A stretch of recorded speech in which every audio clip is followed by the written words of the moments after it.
Bonjour, bienvenue dans notre émission consacrée à la responsabilité pénale des entreprises et des dirigeants. Ce programme est proposé par le cabinet Barreau Alto avec la participation des étudiants du Master Droit et Fiscalité de l'entreprise de Paris 1. C'est le projet Barreau Alto Academy.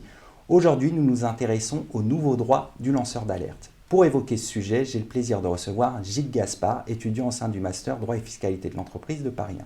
Gilles, bonjour. Bonjour. Les lanceurs d'alerte sont protégés par la loi. Quelles sont les récentes évolutions les concernant ? En France, c'est la loi Sapin 2 qui protégeait les lanceurs d'alerte. Mais en 2019, l'Union européenne a émis une directive afin d'élargir le statut protecteur des lanceurs d'alerte. Nous observons 3 points notables. Le premier étant que désormais, le lanceur d'alerte pourra être une personne morale. Le second, c'est qu'il n'aura plus à être désintéressé. Enfin, il n'aura pas à avoir une connaissance personnelle de l'information dès lors que celle-ci a été obtenue dans un contexte professionnel. Ensuite, la loi Sapin 2 prévoyait, elle, une hiérarchie entre les différents canaux de révélation de l'information. Or, la directive prévoit, elle, que les canaux externes et les canaux internes soient indépendants et autonomes. On vient donc favoriser ainsi les mécanismes d'alerte. Par conséquent, la responsabilité des dirigeants et des entreprises est impactée. L'entreprise devra donc maîtriser ce risque accru. Alors, comment les lanceurs d'alerte sont-ils protégés dans la pratique ?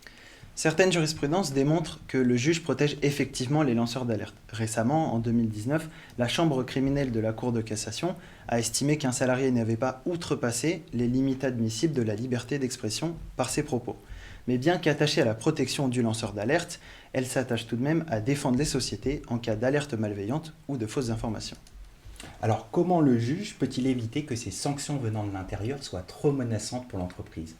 Le juge a toujours la possibilité de venir sanctionner le lanceur d'alerte sur le fondement des dénonciations calomnieuses ou de la diffamation.